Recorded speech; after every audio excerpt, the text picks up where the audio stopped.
Shalom, shalom. It is Eitan ben Avraham for Aleph Mail here in the Holy Land of Israel, and I am sitting here with Rabbi Tuvia Aaronson for the Aleph Mail podcast.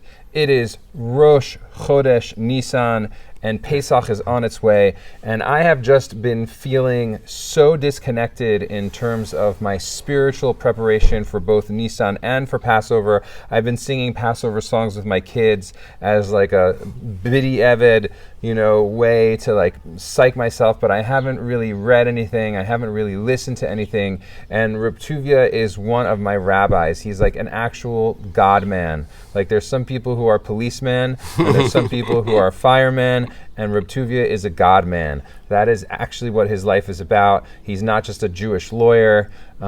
He is a God man. He's like he's a Rebbe. Thank you. Thank you for the kind introduction. I hope to live up to whatever your inspiration you're looking for, and share some guidance. Yeah, we got to hook people up, Rabbi Tuvia. We got to hook people up. So many people are thirsty. Yes, absolutely. There's a great thirst in the world, great hunger for truth, for spirituality, for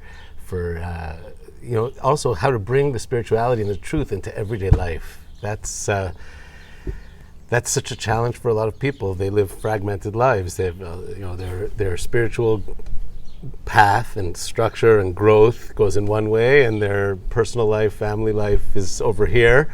And I guess part of my goal in this conversation is to try to help us to blend the two. Amen. So that our spiritual discussion should also be grounded down to earth and bring it back home. Amen. Literally into our homes. Literally. Because Passover, right? Mm-hmm. I guess maybe I'll start a mind-blowing teaching by a great master whose yahrzeit it is today, the Tiferet Shlomo, Rav Shlomo Cohen Rabinovitz of Radomsk. He's a fascinating guy, very funny. He was like the greatest Rebbe of the mid-1800s, okay? And he says like this, he says, Lo yu'uman, it's unbelievable. If I told you, you wouldn't believe me, about the tens of thousands of celestial secrets, of heavenly unifications that are going on Passover when each of us are in our homes or with our friends or family doing our Seder. He's like, the heavens are rejoicing, there are secrets, and there's unity, unifications, meaning coming together, opposites coming together. And he says, why? So the Zohar, the Holy Zohar, says that every night at midnight, the Holy One comes to the Garden of Eden, goes into paradise, to play with the souls, with the neshamot of the righteous, of the tzaddikim. To play, to enjoy each other. Mm-hmm. On Passover, though, Hashem comes to each and every one of our homes, wherever we are, with our families, to play with our neshamot, as if we're in Gan Eden. So literally, we're bringing paradise into our homes when we have the Seder. Literally, our souls are like on the level of the tzaddikim in Gan Eden on Passover night. It's such an incredible thing that Rav Pinchas of Korach says that we actually literally have a new tzura, a new form of our spiritual selves. And that happens in our home when we have a little taste of Gan Eden. A new form of our spiritual selves. Yes, it's a big transformation. The month of Nisan, literally, Nisan, the sounds, Nitzan, is a sprout, a growth. The Nitzanim are, the flowers are sprouting, the trees are blooming. There's a lot of life going on. There's new openings. There's renewal. It's the first new month. HaChodesh hazeh lachem, there's renewal. Renewal doesn't necessarily, by the way, mean change. That would be shinui. Chidush is like a just new way of looking things, new way of framing things, a new way of, a new perspective on what's already going on that totally changes the game. So we're there. We're at this Rosh Chodesh Nisan is the Rosh Hashanah for kings. That means they count the king's years by the second year. Even if you've only been a king for a couple months, it becomes your second year at Rosh Chodesh Nisan. So what does that mean for us psychospiritually? That means that we're getting new executive functioning over our own lives, our own selves right now. There's new kingship, new missions we have. It's like a new era for ourselves. Even if it looks the same as yesterday, there's something spiritually going on that opens up to new things coming out. And that often happens with a little bit of constriction. Sometimes when we're growing, we feel suffocated sometimes, even though it's growth, right? The Kabbalists say that Passover is such the gates of heaven are open on Seder night, but before that there's stress sometimes. Even they say that there's a lot of potential for anger in these days. We have to be very careful because you're looking for the ego, and you're looking for what's not right. We're thinking about our chametz, the leavened bread that we don't eat on Passover, is the same root as hachmatzah, like we missed out. We sometimes think, oh, I'm missing out on this, I'm missing out on that. And that's from an ego place, right? Because if we had true trust in the Holy One, in our own interaction with the Holy One, then we wouldn't be feeling, oh, I missed this, I missed that, So there's a lot of potential for frustration and anger and constriction, narrowness, closed-mindedness, that the Kabbalists tell us that we have to be very careful about, because when there's a new opening, there's often stress. And that stress could be healthy, it could be very painful. So we have to, it's a fine line of this paradigm shift that's Passover. Literally, Passover means to leap, to jump over. So we're jumping over to a new level of ourselves right now. That's what's happening in this next period. And we know that the 30 days before a holiday, the lights of the holiday are calling to us. Literally, Rabbi Nachman says that the holiday is calling out to us. It's calling out to us that something's going on in time that's really going to affect great change.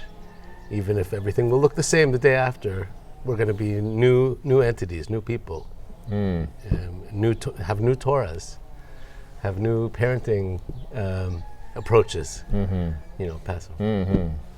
Yeah. So it's just one quick point of clarification. You said Passover, it means like to pass over, but then in Hebrew we use the word Pesach, right, which means the mouth speaks, right? Right. So yes, the word lifsoach is to pass over, but if you take it apart in the syllables, Pesach means the mouth speaks. So and Pesach is like we talk about the Korban Pesach, right? So the name of the holiday it's actually named after an offering that was brought to the Beit HaMikdash, right? Correct. That was in memory of this passing over, this going from slavery to freedom, and by the way, they had the first Passover service was in slavery in Egypt. Right, that was the first Korban Pesach. They were slaves already, and they were free, like Shawshank Redemption. You're in prison, but the music comes on, and you have a moment where you're totally free. So they had that in Pesach in Egypt, in Mitzrayim. And that was when and that was the Paschal lamb, right? Yes, As in, so the Pesach offering is a lamb. Literally, it was a lamb, yes, which was the Egyptian gods. Right, like there's people who eat lamb on Seder night, right? Yes, although the tradition is not to have roasted lamb, because it's not really the Pesach sacrifice.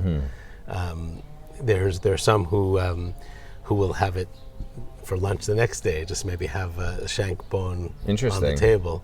But you could do like a lamb stew. It's look, that's all sort of sweet traditions, and every family has their own tradition, and there's actually for vegetarians there might not be any obligation whatsoever to take part in that.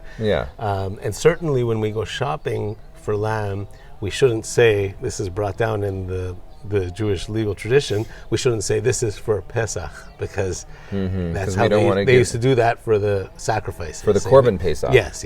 For the Passover offering. Yes. Korban means offering, right? Korban means offering, but it also comes from the Hebrew root karov, like to come close. It's supposed to bring us close. It's interesting how these for instance, when I hear the word Passover, the first thing I think of is freedom, then I think of matzah, then I think of Yetziat Mitzrayim, getting out of Egypt. But really, like Passover or Pesach, right, literally is an offering that was bought at the Beit HaMikdash. It was like a physical thing. It was a lamb that was slaughtered to remember on this holiday, way back in the day before we had Seders, the what happened in Mitzrayim, where we slaughtered a lamb, put its blood on our doorposts, right, in order to mark our house as a house of the Yehudim, right, as a Jewish house, or I should say as an Israelite house, and then God's angel passed over us, right? So it's like this it's meat. It's like literally, the meat of the holiday is actually meat. I'm not saying that as like a call for people to eat meat on Pesach, but nonetheless, it's like actually a very physical thing, which out of which comes all these spiritual things. Absolutely. You said it yourself. You said when you think of Passover, you think of matzah, telling the story, drinking the wine, the 4 cups of wine. It's very much related to the mouth, eating, drinking, telling stories, articulating our identity, our memory, both as families, as collective as well. So, absolutely. But it's not only the meat, it's also the crackers, the matzah, the unleavened, quick, fast bread, and it's also the maror, the bitterness. We eat it together with the bitter herbs.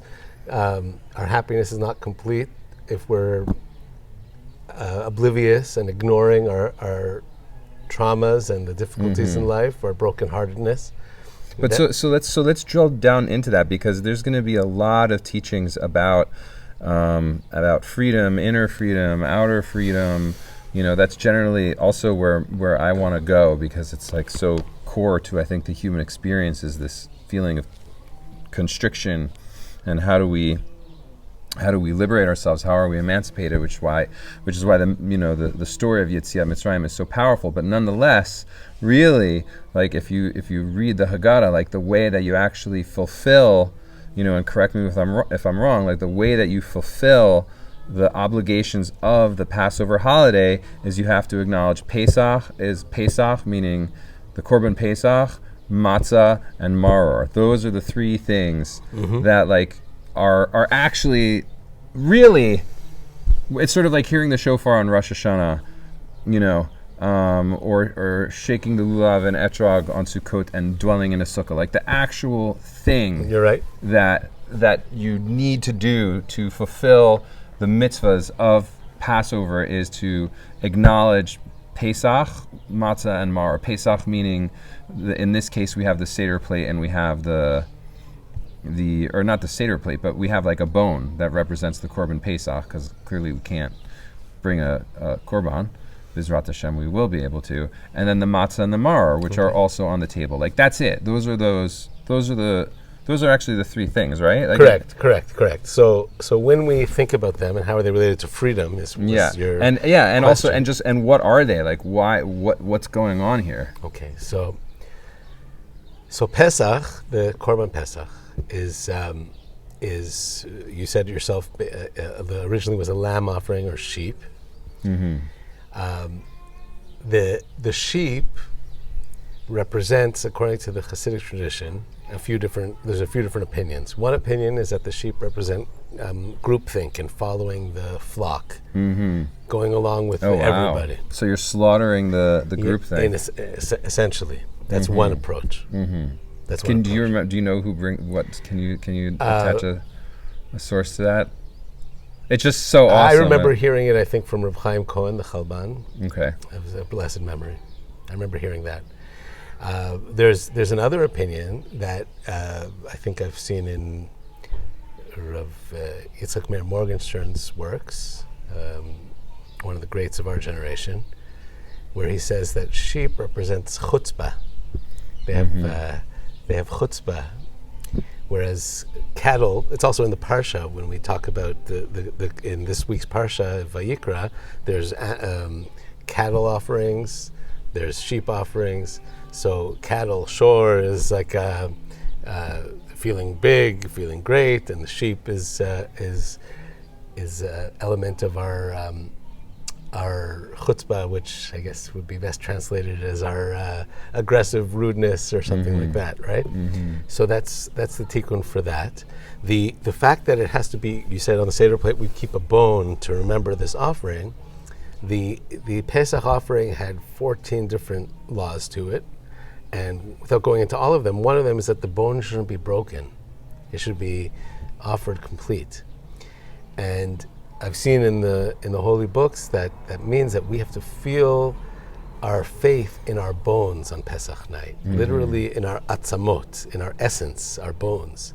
When we have that bone on the Seder plate, it's supposed to remind us to feel it in our bones, our deep faith, our trust, and the freedom, the fact that we're called to freedom and called to not only feel free physically, but spiritually, to feel free. That doesn't mean to do whatever I want. Somebody who does whatever they want is actually a slave to their own compulsions, right? To be truly, truly free is to choose to connect our will, our desires with the divine agenda through mitzvahs. We call mitzvahs are commandments, but literally it comes from the word tzavta, together, connect, to be connected. So when we connect our own will with the Torah's will, with free choice, that's true freedom. And so that's the Pesach is having freedom in our bones. The matzah, so the matzah is a very thin cracker, very simple, just flour and water. Just to reflect. Oh, okay, sure. Just to Sorry. reflect in terms of, I just want to make sure I internalize that. So it's like the Pesach, right, which is the Korban Pesach, is symbolic of the shechting or offering that groupthink, that like acting like a sheep, like a sheeple, that's right. And at the same time also represents chutzpah, which is like that the aspect of ourselves, which you could call our animal self, or it's just sort of like this impulsive aspect of our humanity, which can lead us astray in 1,001 ways. And actually giving into that is not freedom. The mashal I like to use for that, the metaphor I love, is that like when a dog, its butt is itchy, it'll just, because it's itchy, it bites its butt until you have to put a cone on its head, right? But some people would call that freedom. You got an itch, scratch it. You want to go do something, do it. And it's like, actually no, that's just our base instincts. That's self-control is actually the root of freedom. But nonetheless. And this is why I'm reflecting in terms of experiencing that freedom in our bones. So then what is the freedom? What is that freedom that becomes, because you said the bone is whole, that it has to be a whole bone, and that represents? That represents the Pesach offering was, the spine was totally intact. It was roasted whole. So etzem lo tishberu bo. We don't break the bones. We don't cut it up and offer it in different pieces. It's whole. So that, I guess the mystics tell us that when we have that bone on the Seder plate, it's a lesson for us to feel it in our bones, to feel the freedom in our bones. So I guess I'm going to have to go here because I really want to internal. So then, what does that mean to feel freedom in our bones? Right. Like what does that mean to? I guess that means that the essential self comes out, that the deepest calling from our inside our own souls are expressed. Pesach, the mouth speaks its essence, speaks its truth. Even in the face of pharaohs in Egypt and the culture of the times, speaking truth to power. And it's just interesting because I wanna do the Pesach Matzah and Maror, but while you were talking, I was listening and at the same time reflecting on like, what do I think is freedom this year?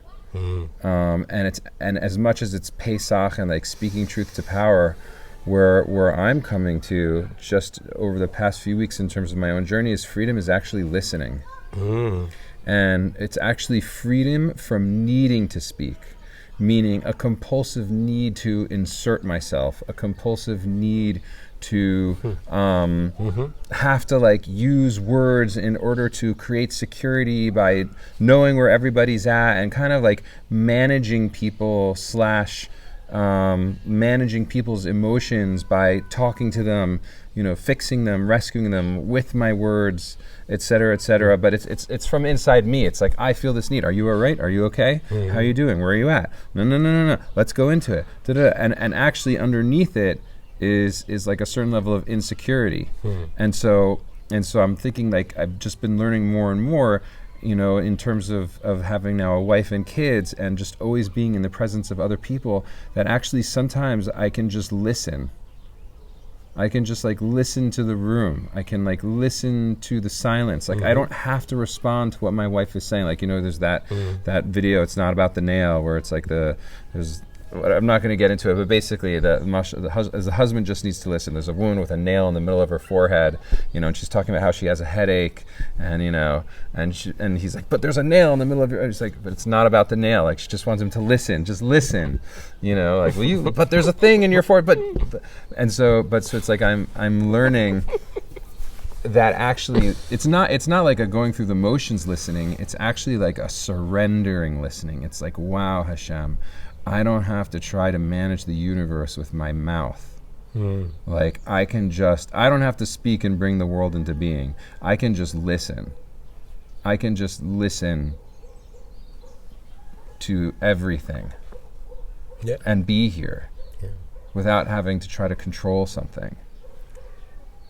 That's one of the keys of education in general and parenting in general is to be able to listen. You can give all the lectures in the world, and it might just feel like la la la la la la la la la, like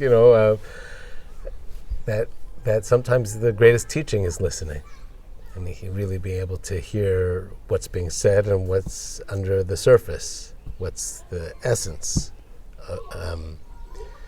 and to hear sometimes silent calls. It's very special. I think it's one of the things of the Passover Seder where so much of it is intergenerational discussion. The child asks. Even if you're alone, you ask. The inner child asks. You have to be able to hear your own inner child to be able to know how to dialogue with the generations. And that's actually an interesting thing that's also come up for me recently is just like, realizing that I really want to raise my children to be Jews, because in order for a child to actually connect to the Passover Seder, they need to be learned, right? Like unless you're doing like a beginner Seder, which people do for their children, in order to like really appreciate the Seder, you have to understand it in its context. In order to appreciate the Haggadah, you have to understand it in its context. And its context is that it's being experienced by someone. Like, who is the user of the Haggadah? The user, like, the user of like an iPhone or the user of a Haggadah is somebody who's learned. It's not somebody who's ignorant, because so many things are being referenced that like if you don't have a background or a guide to take you through the Haggadah, you're going to kind of just be like, I don't know what this is, like, And so therefore, if for my child, like in terms of being intergenerational, in terms of like, children asking questions, it's like a kid needs to be steeped in Torah to really be able to connect to the Haggadah. Unless, of course, you make it accessible. There's a balance. You can ask questions like, what was one very hard thing that you had this year that you were crying over? Right, but that's not in the Haggadah. I'm talking about actually connecting to the Haggadah. Yeah. Okay. So it does take study and preparation There's a reason that the halachic tradition has it that on the Shabbat before Passover we review the Magid portion of the Haggadah, literally to do homework, to prepare, so that we're able to access the meat of the Haggadah. Mm-hmm. So it does take time. But I think there's times when you feel that I've seen learned people who've studied hundreds of commentaries of the Haggadah, and their seders are very bland, very boring, not transformational experiences, and it might just be a series of intellectual insights and lessons that might not be relevant to the people's lives. Maybe sometimes knowing too much is a little bit of not a curse, but there's this fine balance between having things be fresh and new and relevant and having the background and the preparation to have authentic discussion about the Seder. See, that's the thing, is that I think that like when you say like the Seder can be a transformative experience, I think so much of it just has to do with the kavanah of the people who are there and the kavanah of the person who's leading, who creates the space. This is just like another conclusion which I've come to, which is actually why I'm talking to you, because so much of it has to do with like the frequency of the Torah. Who is the person who's teaching the Torah? And I want to jump into Matzah and Maror. And in fact, I was wondering if maybe I could take the lead on Matzah and then you ride on it, because I had a chiddush that I want to share, but I've come to the conclusion that like just as at Har Sinai, like Hashem created a revelation of Torah. Right, like there was the 10 Commandments, there was the Torah Shabbal Peh, but nonetheless it was a revelation that actually, like in terms of like the white fire and the black fire, right? That like Hashem wrote the Torah, black fire on white fire, right? And that really it's the white fire, which is the Torah, right? Like Hashem covered the Torah. I heard this from Rabbi Natan Lopez Cardozo. I think he was extrapolating, but he says that Moshe got to Mount Sinai. And Hashem said, okay, this is the Torah, and it was like infinite white fire. And then Moshe said, well, no one's going to understand this. Right? So then Hashem threw black fire on the white fire, and it made Yud, Hey, Vav, Hey. And then Moshe's like, they're still not going to get it. So then Hashem threw more black fire on the white fire, and it said, Bereshit bara Elokim et hashamayim vet haaretz. And then Moshe's like, they're still not going to get it. And so then Hashem kept on throwing more black fire onto the white fire until it became like the Torah that we have today. Right, which means that actually it's the white fire underneath the black fire that was the original kavana, and in terms of being like a spiritual seeker, and in terms of my own experience being to different seders and seeking Hashem, it comes down to the frequency of the person who's speaking the Torah. That a person can say the same exact Torah, the same words, but depending on who's saying the words, it's going to hit differently. It's going to hit in a different place, and that actually is when people talk about sod in Kabbalah. I don't think sod is like you can go to the bookstore and buy like a sod book. No. You're right. It's like sod is actually a transmission that happens during the learning, during the Torah study. There's a sod which is transmitted. It's you can't actually speak it. You can't even say it. It's just the consciousness of the person who's being the transmitter, and I think that's in a certain sense that's the spiritual preparation that needs to happen for Pesach, and that's why I'm talking to you. Okay, because you're my God man. Seriously, I think that I'm just going to rant a little bit more on this. Like I really think that there's some people whose job it is to tend the sacred fire, and everybody else works and then supports that person to tend the sacred fire, because the person who's tending that sacred fire can then re-inspire those people who are working. Well, the fire tenders also need to be inspired. So yeah. I'm very blessed to have had many teachers over the years, starting with my father, who should live long and prosper, and the teachers of our generation. There's so many beautiful lights that are sharing transmitting that frequency that you talk about underlying the black fire, not just the ideas and the concepts, and there's never been more Torah books, like new books publishing all the time, but there's a lot of beautiful transmitters of that sod, that secret frequency, that's the white fire. And so we're blessed to live in this generation.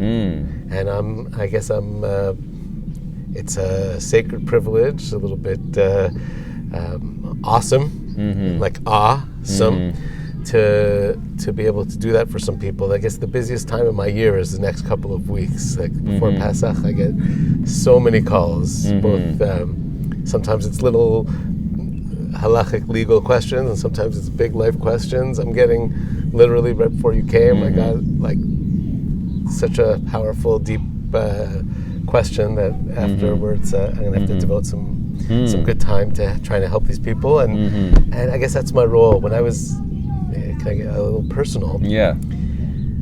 When I was 14, we had a baby sister who passed away, and there was in Toronto. I lived in Toronto, and there was a rabbi from New York, an older rabbi, maybe he was in his 80s, who I figure he was in his 80s because he had a picture in Buchenwald after the Shoah of, there was the first Shavuot celebration in the DP camps after they got out of the survivors. There was an American Army rabbi speaking. I think I remember that.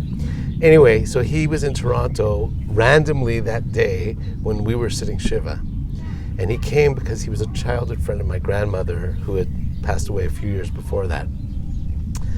And he said to my mother, who was sitting right here to my right, he said, your mother wrote to me when I was a young rabbi that somebody needed help. And she wrote to me, Ata Rav Kama Lehoshia, which usually it's from the Amidah Shmona Esrei, where we say, you're Rav so great Lehoshia. in salvations. But she says, you are a Rav Kama Lehoshia, to help people. And I remember as a 14-year-old kid hearing this rabbi talk to my mother about it and thinking, I might be the only person who heard that. That might be for me. And for a long time, I didn't want to take that role of telling people what to do, but I've come to accept the fact that a lot of people need help. And well, I think that's the thing. That's what I meant when I said you're a God man, is that a God man works for God.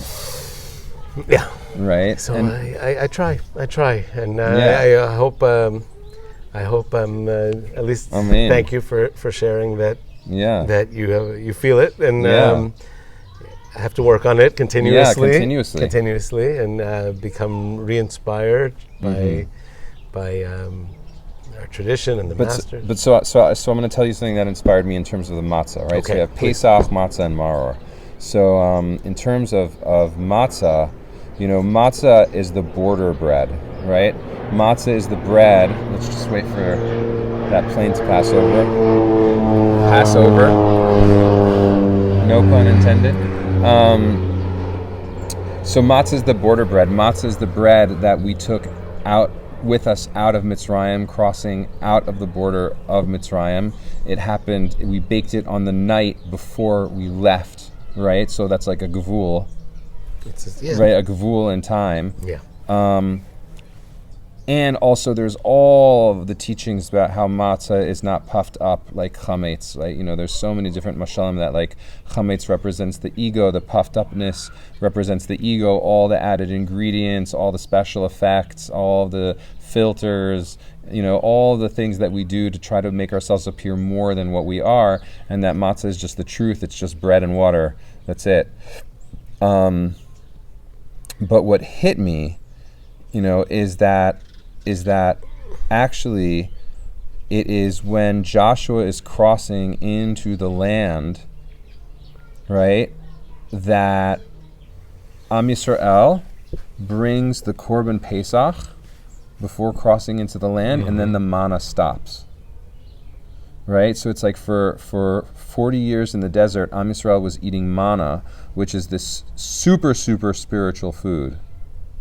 Right? It's like not even like physical food. It's like spiritual energy transmuted into form so people can consume it. Right? And then what is it that they eat in order to wean off of manna? Matzah. Absolutely. Absolutely. So, matzah has that spiritual energy of that. I like how you say border bread, the border between spirituality and physicality. The border. I mean, think about you mentioned yourself the doorposts. The doorposts. Everything is. We open the door at the end of the Seder for Eliyahu and Avi. We're like at the border, liminal space, right? We're entering a new space, and so matzah is that bread that bridges the gap between soul and body, soul food, right? It's so simple. It's not complex. Our souls are so much more simple than what we think. Sometimes our mind and our emotions can feel so overwhelming, and there's so many different thoughts and feelings, so complex. But when we break down to the most basic soul expression, it's simple. It's not puffy. And eating that matzah is supposed to take us to the core of our soul experience, so that we feel that the simplicity of the truth within ourselves. It's all done very quickly, like the baking of the matzah, so that we can very quickly an olive size of matzah is supposed to take us to a new place. It's supposed to transport us to a new place. But before we eat it, actually, remember we break the middle matzah. And I like to, it's just the texture of the matzah, whether it's a soft matzah or the hard crackery matzahs, the texture, and to hear that sound of the middle matzah breaking, for me is one of the more powerful parts of the Seder. That crack, where literally our hearts break open. And a broken heart, Rabbi Nachman says, is not a bad thing. It's a great thing, because it's supposed to teach us how to grow, how to get better. It means that we want nothing more whole than a broken heart. Nothing more whole than a broken heart. Let's say we're working on our anger, and we fell, and I yelled at my kid for no reason, right? And so if I give space to that feeling, it's really brokenhearted. Like I broke my own heart because I love my kid. I don't want to and that broken heart is not a bad thing. It means that I have hope. That means that I want to do better. It means that I want to grow, and I want to release myself from that anger. But the first step is to address it, to feel it, to give space to it. And then once we do that, and if you give space to it, it really, really is hard, but it's an opening to growth. So that breaking that middle matzah is supposed to help us with that simple soul level experience of spirituality to break into the everyday. That's why it's like soul food, it's manna, but no, we're going into the land. We're going to start acting real. We're not going to be living in a fantasy desert paradise, right? So that matzah is supposed to get us ready to bring the spiritual lessons down to earth, literally into the land. So I like what you said. First of all, can we? Do you have a watch by any chance? How are we doing on time? I took off I turned mine off. Okay. I feel like we have a few more minutes to continue our conversation. Let's do like another 5-10 minutes. Yeah. Okay. And I do think though that what I just said links well to the Maror part, because feeling that bitterness, take us in. So much of the time. I'm not a psychologist. I studied a little bit of social work and psychology, but when we don't deal with our traumas, they attract other pain that snowballs. That like it's like a magnet, and then what we didn't even know it was there becomes so huge it could be overwhelming. So dealing with our traumas is crucial for growth. Otherwise, all these little things will be attracted to it, and it will become overwhelming. And the maror, what we do with that, we address our tears. We address the bitterness. Maror literally means bitter. Mm-hmm. And that's the bitter herbs. The bitter herbs. And so just to recontextualize, so it's Pesach, Matzah, Maror. That's the third thing. It's the bitter herbs. And what's the source of the bitter herbs? Like, where does that come from? The Torah itself says that when it's giving us instructions to eat the Korban Pesach, we're supposed to eat that Korban Pesach, that the sacrifice of freedom, with the matzah and the maror. Al matzot umrorim yochlu. We have to eat that, the freedom offering, the leaping over, the paradigm shift offering, with matzah, that simple border bread, the soul food. Literally, the matzah is called the bliss of beyond. When we eat it, we're ingesting bliss. And then we get to maror, which is the bitter herbs. But the bitter herbs are herbs. They're growth. They're green. Usually, it's like, the bitter romaine lettuce, or some people use the horseradish because that's what they had in. What do you use? In Eastern Europe? I use both. I use the romaine lettuce. And the horseradish. Yeah. It's a tradition. It doesn't have to be, but literally it was a bitter lettuce. There's a dispute whether the beginning of the lettuce, when it first starts growing, is a bit more bitter, or when it's later on picked late. We didn't grow lettuce this year, but the romaine lettuce is usually what's used, and I eat it with the bitter horseradish, the sharp horseradish, which is what my ancestors did in that can be really intense. Yeah, it could be, but it also just like it opens up it opens up the respiratory system. It opens up things, releases traumas by tasting it, by bringing it into the freedom experience, and not ignoring the pain, ignoring the bitterness. That's the ignoring of the bitterness is what people call the spiritual bypass, where it's like, oh, I'm spiritual now, everything is one, so I'm just going to ignore the fact that inside of me I have this bottled up pain and bottled up whatever it is. And it's like the maror is like, no, bring it in. And it's not all there is maror. All there is just bitterness and pain. No, it's you bring the pain into the freedom. Absolutely.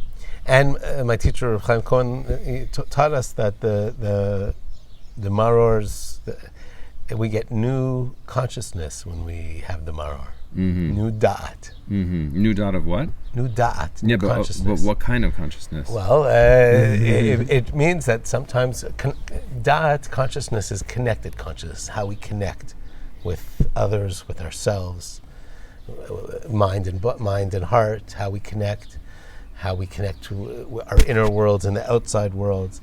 So when we address our maror, our bitterness, then we could connect more